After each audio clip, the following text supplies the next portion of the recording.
Down in the valley where the girls get naked. If you throwing bands, then you know she gon' shake it. 1, 2, break. 1, 2, break 'em. 3, 4, rake 'em. These niggas grind hard, but these bitches grind harder. Climbing up the pole just to get at the bottom. The crowd below, stay ready for the show. The pimps, the dough, don't let it take you so. Ooh, close it. See, shaking. That's why I rock. This DJ, he gets down, mixing records while they go.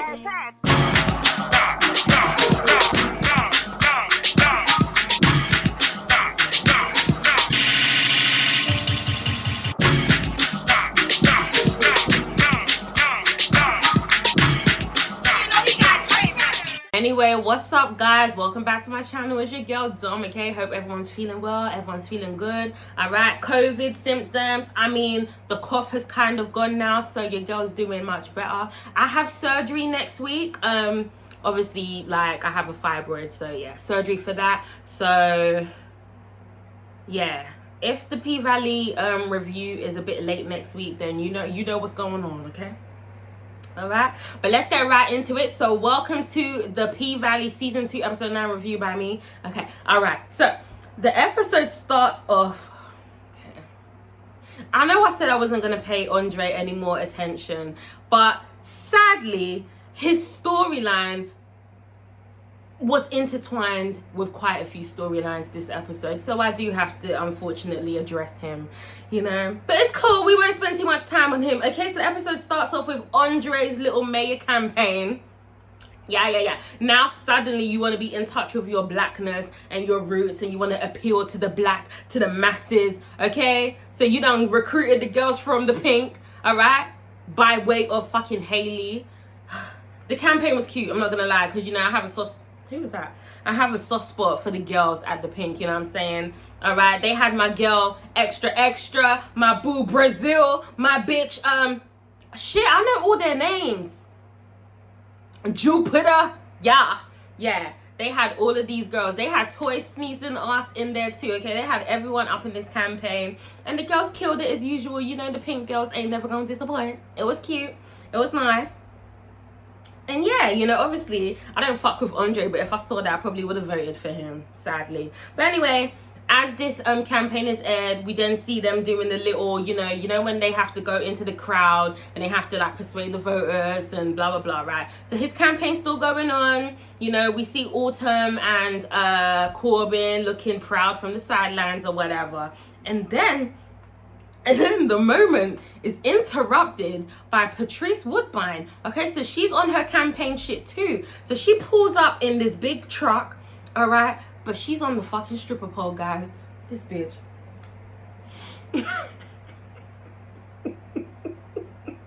Jesus Christ. This bitch, like, if I ain't never seen a more contradictory person in my life. Okay, this bitch has been condemning Mercedes for years. For being a stripper, for using her assets to get, you know, money and so forth. Okay, the money that she was taking, mind you, this bitch has been condemning Mercedes. Oh, you are a slut. You should be ashamed. You meant to be a child of God. You are showing your butt. Look at your ass up on the pole, Patrice Woodbine, up on the pole. And just because you were covered up don't make it no different, hoe. Okay, you hold said that Chakalisa could fly, right? Look at her, she didn't even look like a stranger on the damn pole, guys. She was doing little fucking tricks and everything. I see where Mercedes gets it from, but oh my god, the nerve of this bitch. Like, even Haley couldn't hold in her laugh. I feel like that was Ella Rika's actual reaction. I feel like she was laughing for real, because honestly, as much as Patrice Woodbine is a devil and she's a demon, she's hilarious, guys. I hate that I look forward to some of her scenes, you know? And I've noticed that this season, her and Mercedes have not interacted, not once.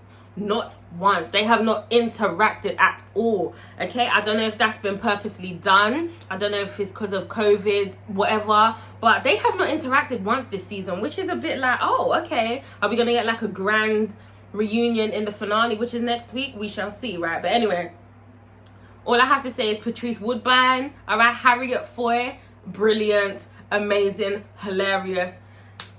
Patrice was buying. I'm sorry, guys. You gotta hate to love her, innit?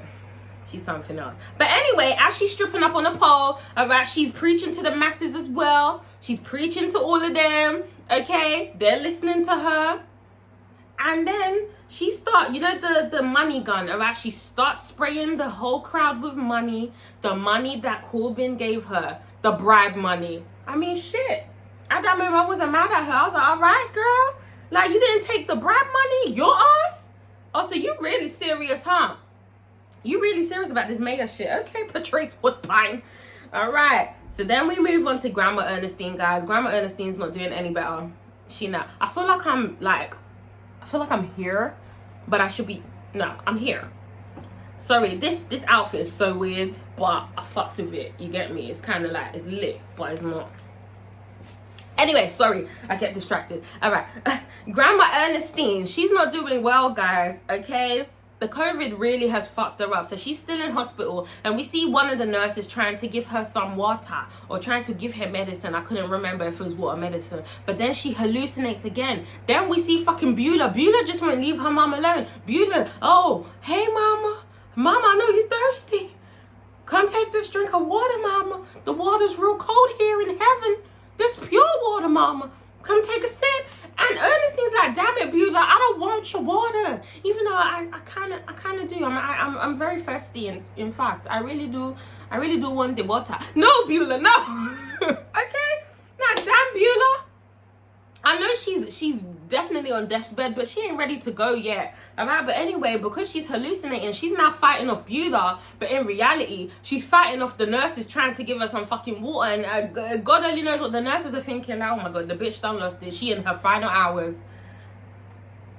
Do I have to say rest in peace to Grandma Ernestine right now? Because I feel like at this point, how's she gonna recover? Because even if she does recover and get better, she ain't gonna be the same. And she blind too. And she a diabetic. Oh no.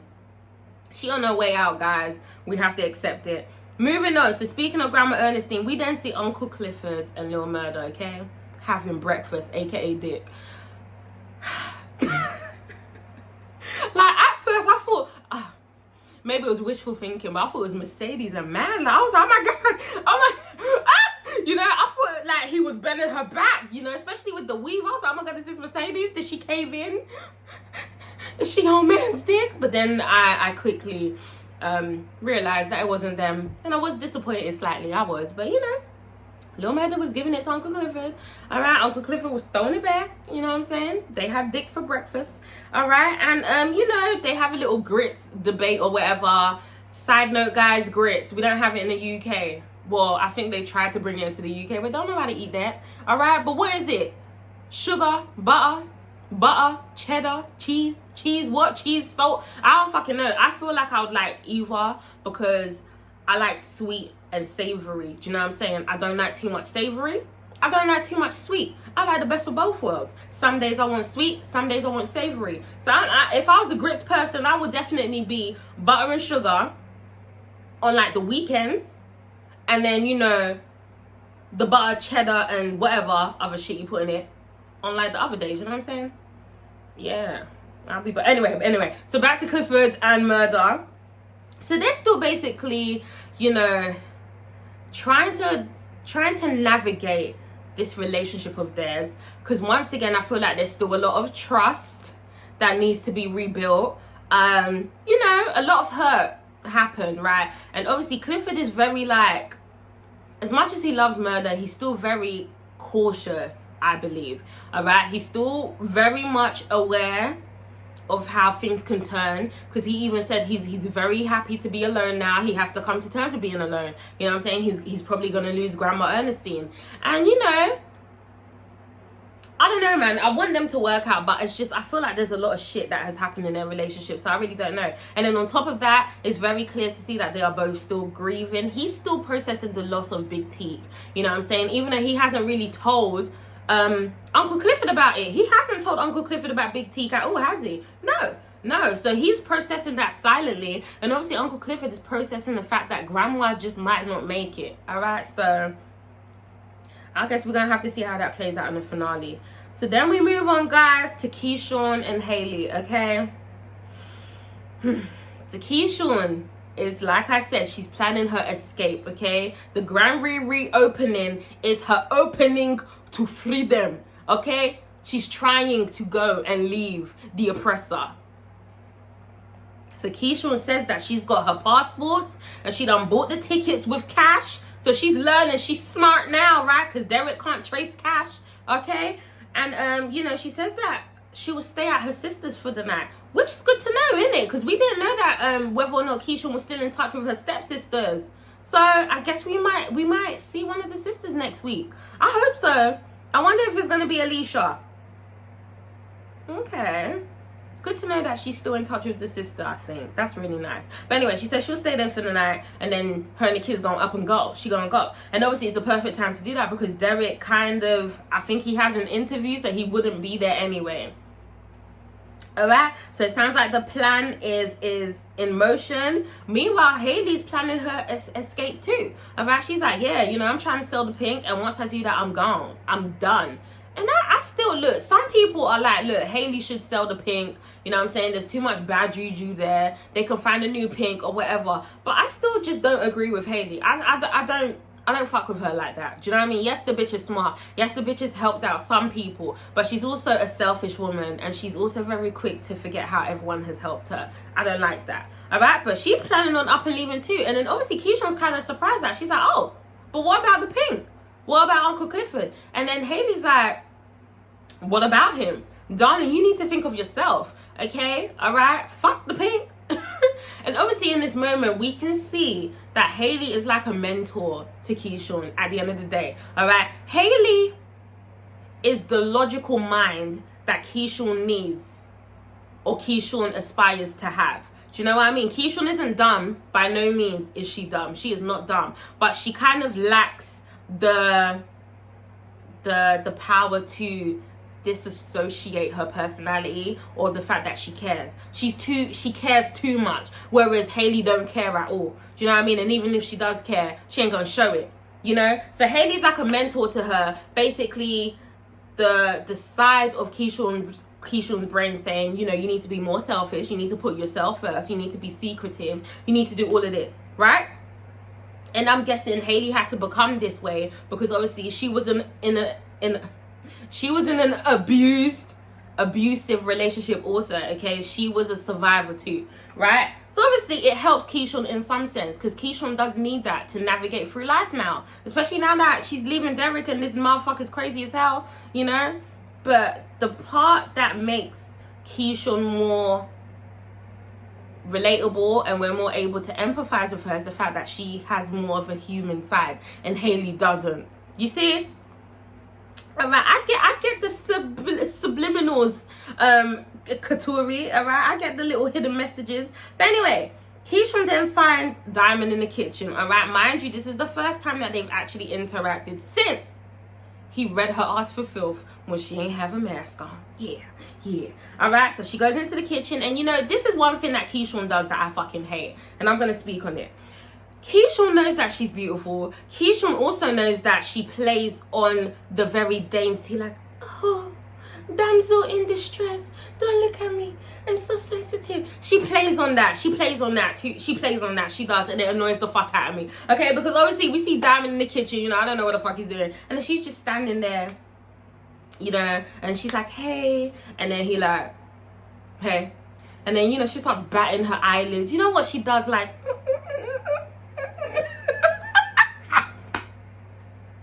you know what she does? You know when she acts all soft and shit? You know, and obviously that's what she's had to do in order to survive with Derek for as long as she has. Do you know what I mean? She plays on her womanly appeal and her daintiness in order to basically not manipulate the guy, but manipulate the guy. Do you know what I mean? Because Diamond was basically putty in her fucking hands. He was falling for it. Do you know what I mean? You know? And obviously you gotta find your strengths as a woman to do that. But it just gets on my nerves when she does that sometimes. But anyway, Diamond's like, you want me to fill up your water bottle? And she's like, yeah, you can do that, Diamond. Blink, blink. Alright? So anyway, he does that. And then, you know, she gives him a fairy tale metaphor once again. Like, because he notices that she still has the protective crystal necklace that he gave her on her neck. She still has it. And she's like, you know, it's worked, right? You know, the big bad wolf, blah, blah, blah. And then she's like, however, he's taken the key to the castle. I bit my mouth, okay? All right, he's taking the key to the castle. And obviously, Diamond understands what she's trying to say. But then she says, however, Rapunzel's hair has grown. Did she say Rapunzel's hair has grown? Rapunzel's hair has gotten longer. So something like that, you know? Yeah. Like, basically, I've done grown balls now, all right? I'm not going to run away no more. I'm going to handle it. I'm leaving his ass. And I want you. But anyway, before Diamond can even respond, here comes fucking Big Bone to interrupt the day. Ding! Diamond, them wings done yet? She may be thirsty, but I'm hungry. And I'm like, girl, you and these fucking Shakespearean ass lines that you always have to say. God damn it, like, what? Mind your business, Big Bird. Go fucking eat your wings then if they ready. God damn. You know, can't you see they're having a moment? Shit, some people are inconsiderate. But anyway, once that's done, we then see the girls rehearsing for the grand reopening, okay? All right, so Mercedes and Keyshawn are obviously practicing their routine, and for a little moment it looked as if Mercedes finally beat the fucking spooks. Like, she finally conquered her fear, she finally got up on the pole, and she was finally able to channel herself once again, right? For a moment, she had us fooled, but she had it for a moment, okay? She pulled herself up on the pole, guys. She climbed the pole. All right, she started doing the trick. She was balancing, and I was like, oh my God, we got our baby back. But in that moment, you could feel that something was still off. It was like she was doing it, but the passion was not there, or the confidence that she once had was still gone. Something was off. It was just like, okay, I'm not really shaking on the pole as much. You know, I ain't scared to climb up on the pole, but I ain't enjoying being up on this motherfucking pole. That's what it was giving. You know, but I'm still proud of her. She still got further than she did last week. All right. But obviously, it's fucking up Keyshawn, because Keyshawn is meant to be the base in this routine. And obviously, if Mercedes can't hold her pose and she slides off the fucking pole, don't nobody want that. You know, so then here comes Haley. Oh, if you can't hold yourself on the pole, then you can't do it, Mercedes. All right? You gonna have to base for Keyshawn. And then Mercedes like, oh, hell no. I ain't been basing for none of these bitches.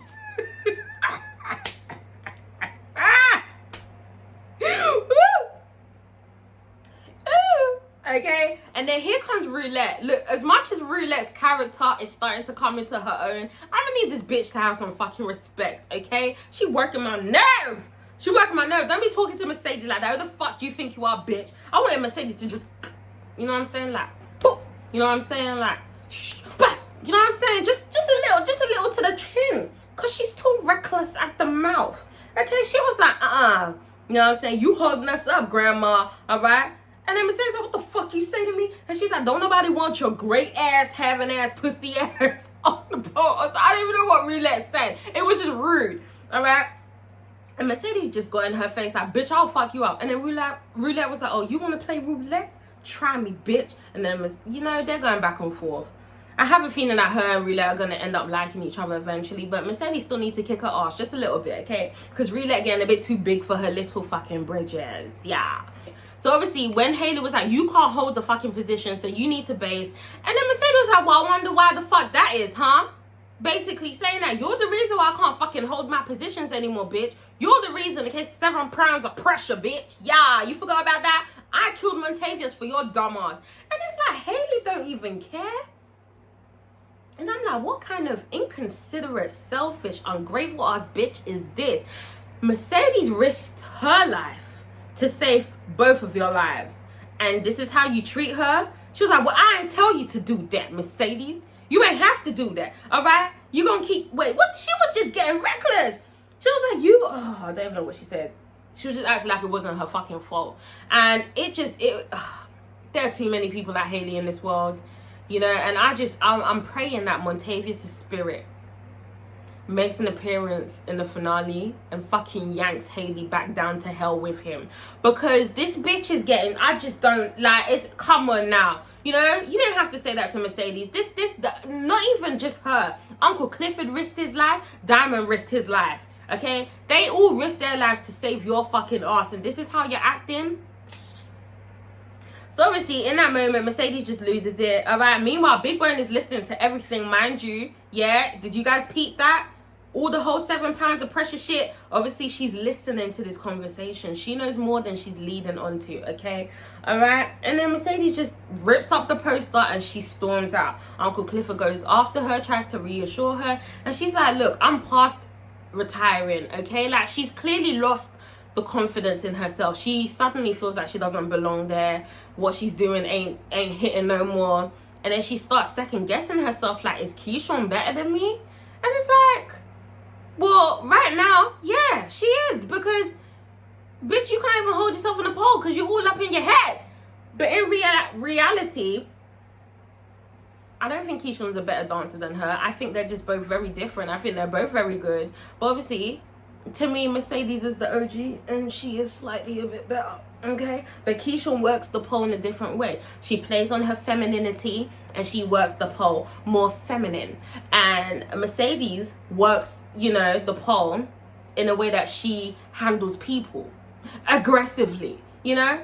It's the balance of the yin and the yang, and we need both, yeah. So yeah. So anyway, after that, yeah. Uncle Clifford goes back into the club, and, you know, whilst Mercedes is smoking her blunt, she then receives a message from Farrah. Alright, I need to see you. You need to come to Memphis. Come to Memphis. I want to see you. Yeah. Alright, so obviously Mercedes is gonna do that. Alright guys, so in the next scene, Mercedes is now in Memphis, okay? And she goes to an art exhibition only to see an exhibition of herself captured by Farrah. Okay, remember when she was on the pod, the Mercedes experience, and Farrah was taking the pictures? Well, here are the pictures. Alright, guys, I went on Brandy's Instagram page and she actually posted the BTS shots of those pictures. That was her. That's really her, guys. Okay, that is really her on the pole, holding every single fucking position. Alright. You know when you have a girl crush sometimes, like, them motherfucking abs. Oh my god. Every time I see her, I just don't even want to eat no more. You know? No, them pictures, especially on Instagram, gorgeous, flawless, amazing, beautifully captured. Whoever fucking captured that, for real, you amazing, baby. You good. Huh. Those pictures were everything. There's even a shot of a drip of sweat running down her gorgeous abs. And I ain't never seen sweat look so good in my life.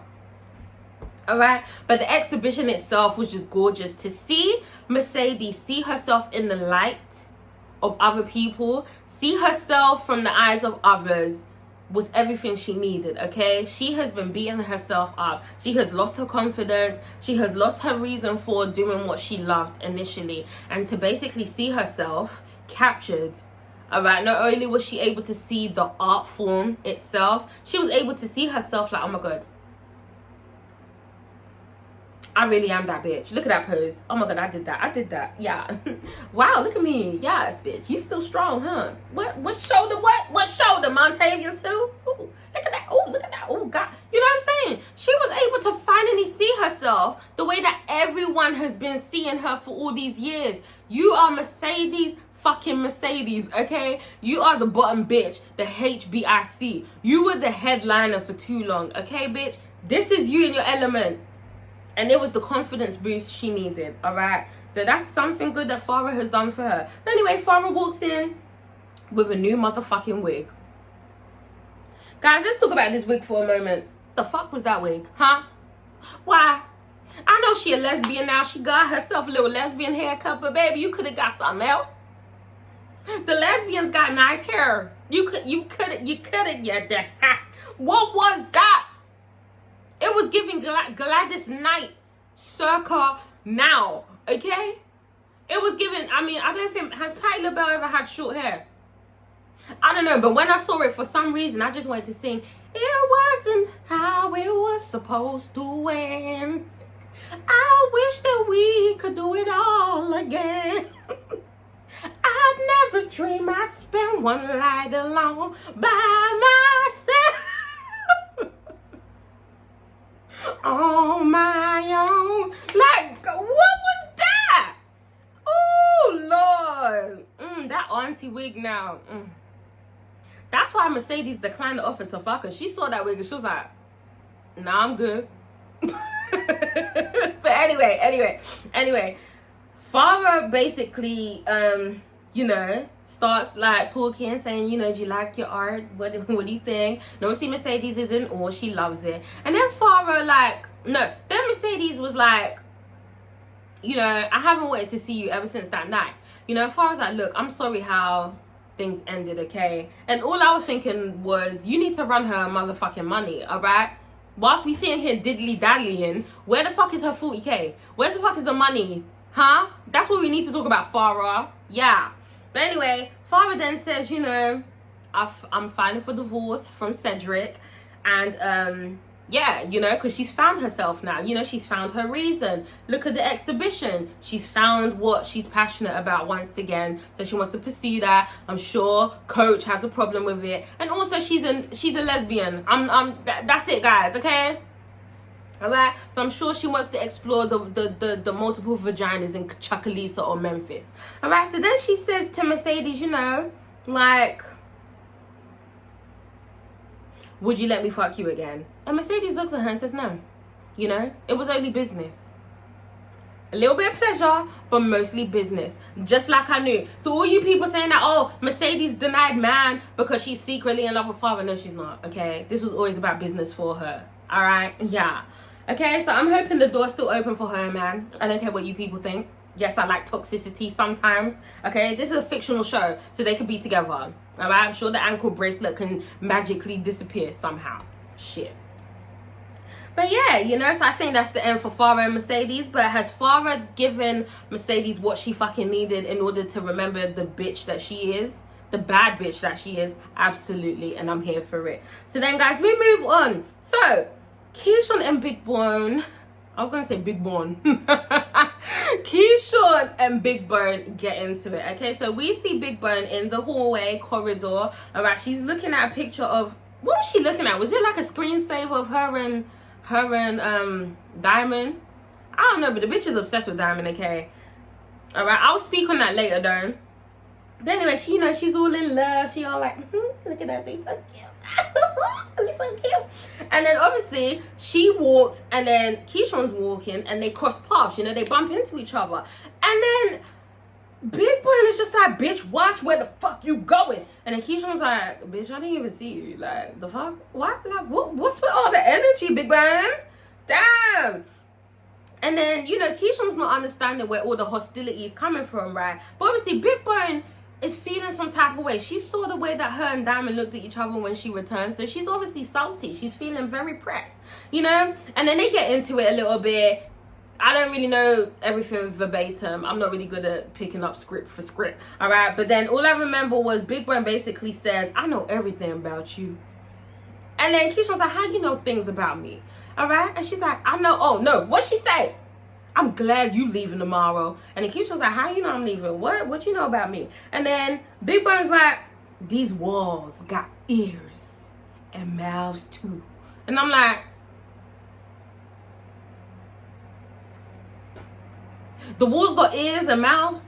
Like, is it Montavious' ears and mouths that's communicating with you? Or is it just your ears and mouths? Like, what? Okay, all right, you know what I'm saying? But, you know, we have seen her eavesdropping and listening in on all the conversations and stuff. So, you know, one of the strippers must have mentioned something. She heard it. But anyway, Keyshawn's just like, oh, this bitch knows about my plan? Fuck. So anyway, then we move on, guys. We see a little clip of Haley, okay? She's in the back room talking. And then she suddenly gets the urge to vomit, okay? So she goes to the toilet and she pukes. And I'm like, this dumb bitch is pregnant, huh? As if I need any more of a reason to acknowledge her and fucking Andre. Ugh! Alright, and then Whisper comes in. So you ready for some twins? Like, bitch, you and your fucking majestic, poetic ass. Huh? She pregnant with twins or not? So you ready for some twins? Why it gotta be twins? Good. I can't stand Haley and Andre, you know. I don't care what some of you people see. I don't get what you see it. The whole relationship has been malicious. Okay? It's been created with a lie. Okay? The whole thing is scandalous. And now she about to be his baby mama? Huh? You been fucking his long-headed ass, Obama knockoff looking damn grasshopper of a man. You been having sex with him without the condom? Well, Haley, I thought you were smarter than that. But I guess maybe she wants a baby because she lost the first one. So we'll see. We'll see. Anyway, so we head on to the grand reopening, guys. All right. The Pink is finally open and it's packed.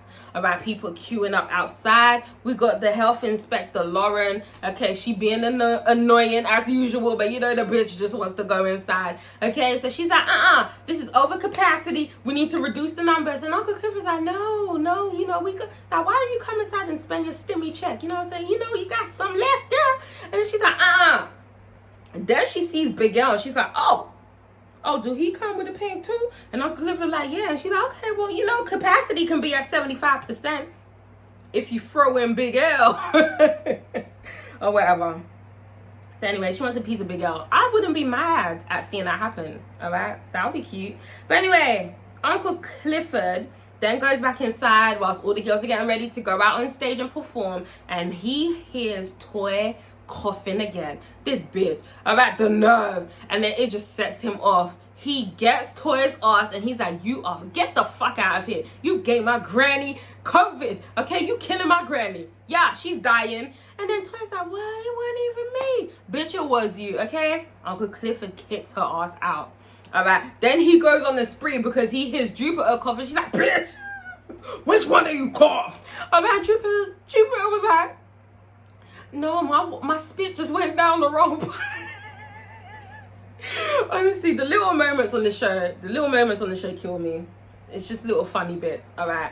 But yeah, Toy's been kicked out, and you know she's really distraught about it. You know, I'd be distraught too, but bitch, you infected grandma, man. That's the only person Clifford has in his life.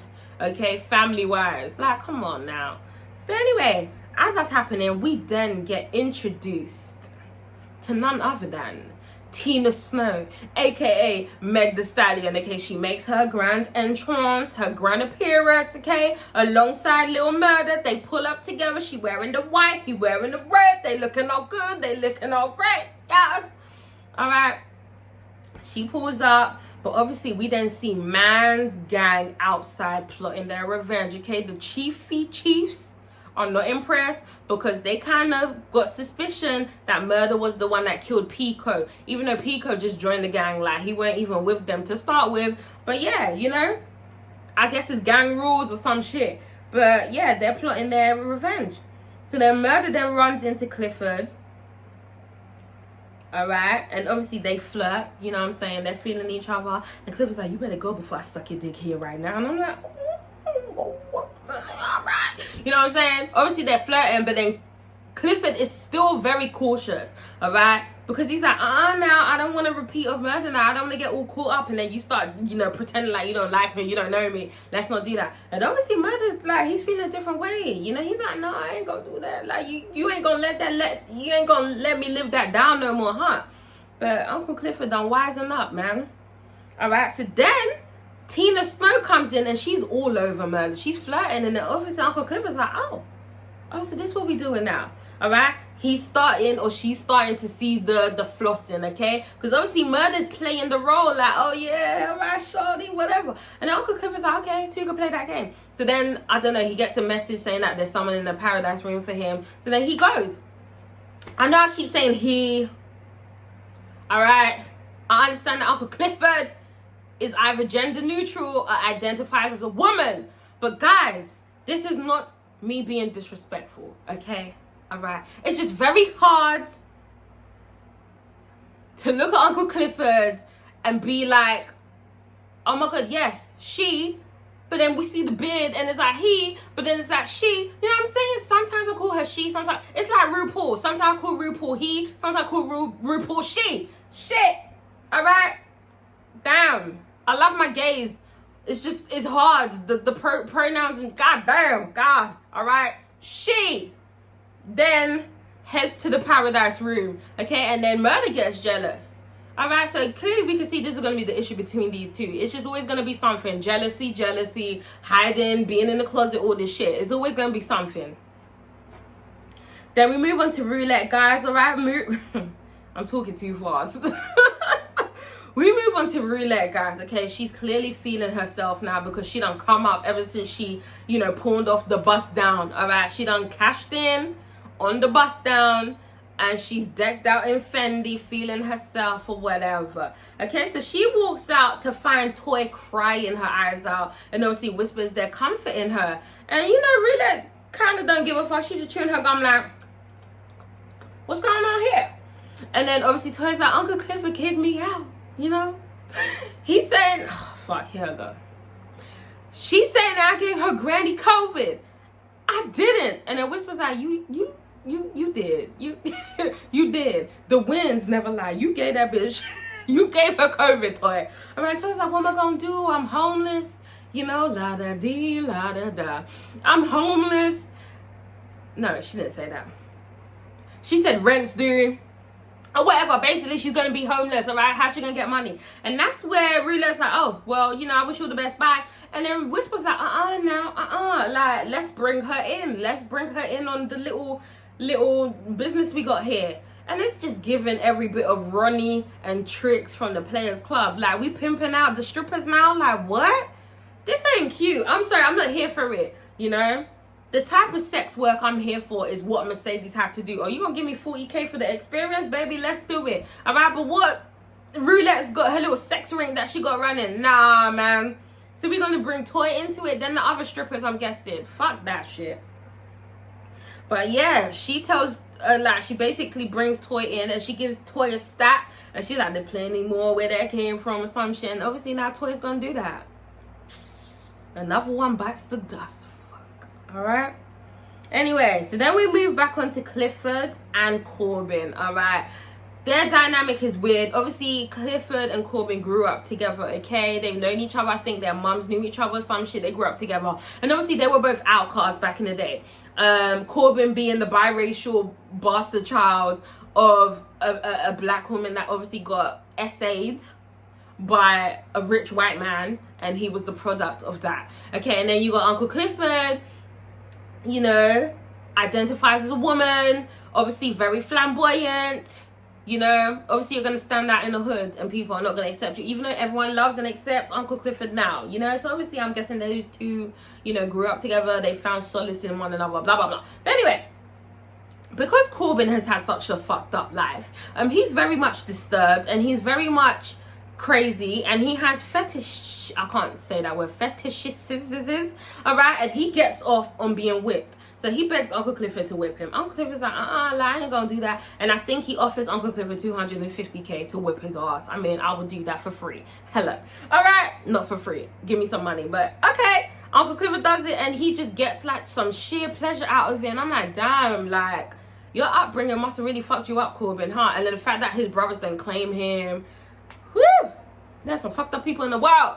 So anyway, we then move on to this little scene between Duffy and Roulette, okay? So Roulette's walking through the hallway. She's getting ready to get up on stage. And then Duffy runs into her. And then he must have said something slick. And then she gets pissed off. And then Duffy's like, I didn't mean it like that. I'm just saying, like, who pleasures you? And then obviously that switches a light bulb off in her head. And then she's like, well, what you know about that, huh? If you're gonna say it, do it. And he starts fingering her. He fingers her, guys. He fingers her in the hallway. Guys, I don't like Roulette. I'm sorry. But why are we turning fucking the pink into like some whorehouse? Like, we letting niggas finger you just right there? Oh. Ooh, the class has just gone. The class and the respect has just gone from the pink. Rule number 7500. Where is the respect in the pink? God, we got bitches hoeing themselves out, niggas selling drugs and shit. What else gonna happen, huh? Damn, man. So anyway, we move on, guys. Lil Murda and Tina Snow perform, okay? I forgot how the song goes. But it was a good performance. It was great. Okay. All right. So Meg is killing it as usual. Or should I say Tina Snow? She killing it. She killing it. Then we see Mississippi. She's dancing along. She killing it too. Then we see Roulette and Whisper in the back. They killing it also. You know, it's all coming together collectively. It looks great. All right. And we then see Mercedes in the audience. So she's not up on stage, even though she was meant to be, right?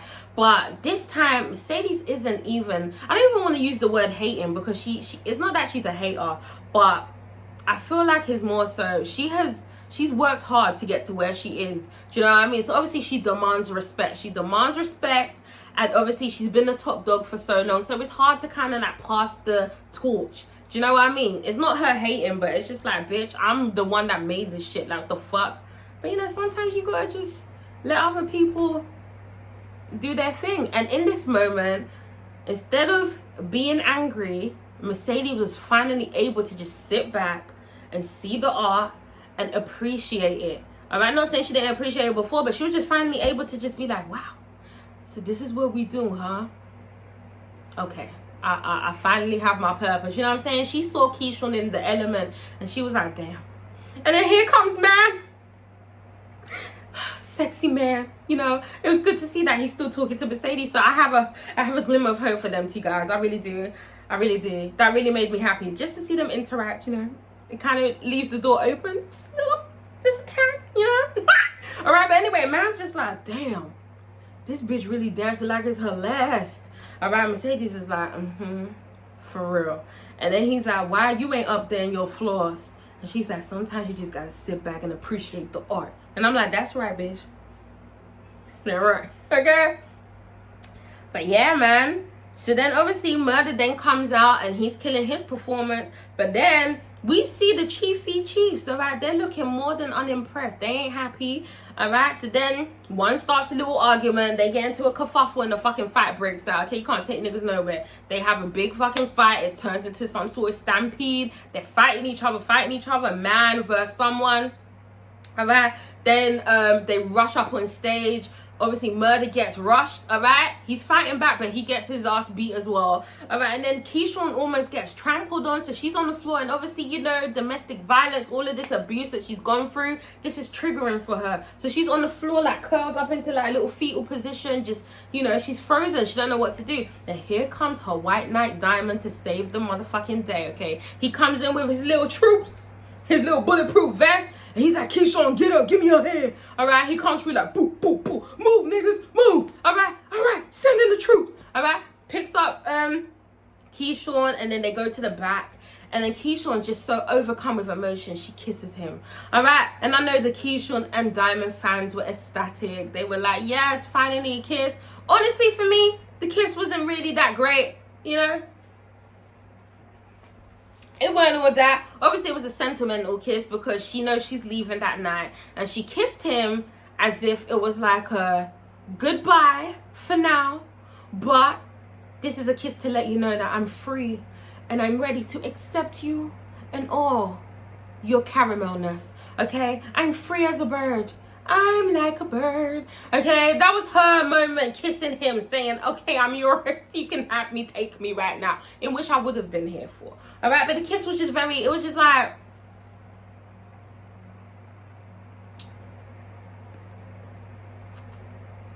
do you know what I mean? Because Diamond wasn't really kissing her back, because obviously Diamond is conflicted. Do I kiss the woman that I kind of am in love with?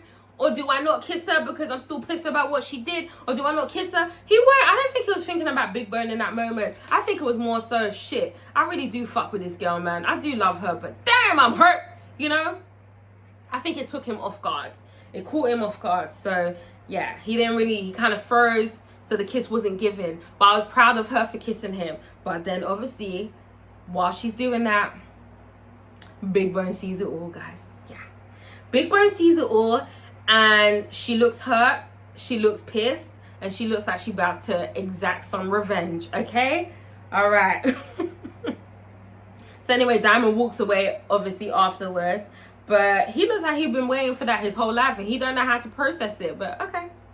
So then we move on to Clifford. All right, he takes Murder to the back after the whole fight breaks out, and he asks like, why did they come for you, what happened? And then Murder basically reveals that he did kill one of theirs or whatever, but he's ready for all the smoke. You know, he's very pissed, he's very hype, like he's ready for war, let's go. And then, you know, he knocks some shit down, and then obviously Clifford knocks some shit down, and then he sees fucking drugs. And as if the night hasn't gotten worse, now he has to catch who the fucking culprit is, okay? Obviously, he figures out it's Big L behind it. Big L's like, look, I'm just holding it. And Uncle Clifford's like, I don't give a fuck. I'm not a plug. I told you about this shit. I told you we don't do that in this club. This is not what I'm about. Alright, I saw what drugs did to the community. I told you how I felt about this. Big L, you fired. You gone. You finished. You done. And Big L was like, after everything I done did for you, Clifford? After everything, huh? I'm the only one you got. I'm the only one on this island. And you gonna fire me? And obviously, I was like, Clifford, you shouldn't have done that. Because as much as Big L's fucked up, I feel like that was the only, like, other loyal nigga that, you know, Uncle Clifford has. Do you know what I mean? Now you done fired him, now what? Shit. So obviously, Big L was like, fuck it, I quit. He walks out, and that's when Uncle Clifford's like, shit, Big L. No, it's too late. Come back. Fuck, I fucked up. Like, damn, man. Everything's just falling apart, man. So then we move on to Andre and Haley. I don't really care. They go back to his place, and then they're kissing, and then the light comes on. Who is it? None other than Brittany. Oh, so this is your campaign or some shit. And I'm like, bitch, okay, I'm glad you caught them in the act. However, you have no leg to stand on because he caught you with a dick in your mouth, literally. So what are we doing here? You know, where was his energy in season 1? Why didn't you catch them then? You catching him now that you already done fucked someone? Girl. You know, but okay, whatever. I don't really care about their storyline. I'm just glad she saw it in action. So now she can probably, I don't know, she ain't gonna do nothing. Okay, who cares? And now Haley pregnant, so now what? Whatever. Bye. So then we move on to Uncle Clifford once again. He gets a call from the hospital, but we don't hear nothing. So obviously it's going to be continued next week. So the suspense continues. Is grandma dead? Is grandma alive? At this point, I'm not being funny, guys. I think they do need to kind of kill off grandma. As much as I love Loretta Devine and I love the character she brings to life on this show, man, in real life, in reality, grandma would have been dead. Okay? Yeah. So I'm just saying. Alright, so then we get to Mercedes and Lil Murder, and they have a real come to Jesus moment. Okay, I loved how this moment basically reflected their first moment together in season 1, episode 1. Oh my god, it was like a full circle moment, guys. Okay, so for those who remember, alright, do you remember when Murder was trying to promote his music? He was trying to get his music played at the club, right? Obviously, he went backstage, and then he was like trying to play the music to Mercedes because he wanted her to do her dance to it. Alright, and I still remember how the song goes. Mercedes put the music in her ear, and all we heard was, everybody won't sit on my lap. Mercedes was like, nigga, my booty can't bounce to this. Alright, his music was off, the 808, you know, it wasn't synced, it wasn't good. So obviously, you know, DJ Never Scared was the one that helped him. And to see how Murder has grown from that guy to who he is now, he's a fucking star now, it's just crazy. And aside from him being a star, he is still in awe of Mercedes. Again, another confidence boost. All right, so obviously they find themselves in the Paradise Room. Mind you guys, Mercedes has not been able to go into the Paradise Room since that day, okay, since Murder Night. So clearly she's coming back into her own, guys. Okay, she has let go of the fear, and she's finally the bitch that we once knew, clearly. All right, so she goes into the room, she sits on the throne, yeah, like the queen she is, and then Murder's just like, you know, I still get nervous around you. And she's like, what? And he's like, look, my leg's shaking just the way your ass be bouncing. And she's like, nigga, what? And he's like, no, it's poetic. Your ass, the way you bounce to the music, to the beat, every beat, the way you dip, he's boosted. He's giving her the boost she needs, guys. And then she gives him the boost that he needs. She listens to his music, and she ain't got nothing bad to say. She even says, you've come so far. It was just cute. It was a cute moment, guys. Okay? She approves. She approves. She approves of his music. And it was just a nice little moment. I'm glad to see they interacted for once this season. Then we go to Big Bone, guys. Alright? So whilst obviously the aftermath of the ruckus that went on in the club happened, okay, obviously everyone's outside now, all right, you see Man's gang, okay, the baby mother of Pico's like, 30 bullet holes to the chest. I know that nigga murdered, did it, he did it. All right. Meanwhile, whilst that's happening, we see Big Bone on her little bike, okay, and she's looking at a picture of her and Diamond. And I feel like she really did actually love Diamond, aside from the fact that she's a fucking op. Like I said, yeah, guys, she's a fucking op. She's a fucking narc. She's a fucking undercover bitch. Okay, all right. But I feel like she actually caught feelings for Diamond. That wasn't meant to be the mission, but I think she actually fell for him, okay? And that's why she's really, really hurt. So she's looking at a picture, and you can see the pain, okay? You can see her mind clicking and tick-tocking, all right? Then she scrolls and zooms in, and we see the picture of Montavious' ring. You see how I said she had such an interest in that ring when she was fucking Diamond back in the scenes a few episodes ago? Yeah, it's because she part of that Delta gang. She know that nigga. She know that nigga. She knows him. She was sent on an assignment. However, she flopped because she fell in love with the culprit. Yeah. All right. So now she's debating on whether or not to send this info or keep it to herself. But I think because she's hurt, especially with the Keyshawn thing, she gonna send the info. Okay? All right, and finally, guys, I feel like this has been all over the place, but there's a lot to uncover in this episode, okay? But finally, guys, we get to Keyshawn. So Keyshawn is on her way out, guys. This scene was sad. It was sad, okay? So she writes a message on Mercedes' mirror saying, "I'll be your sister for life." Okay, and as she's writing that, Uncle Clifford walks in like, "I'll be your sister for life." What the fuck? So you were gonna leave without saying goodbye to me? And Keisha was like, "I didn't know you wanted, like, you. I didn't know you were fucking with me like that." And she, Uncle Clifford, was like, "I'm not. I don't.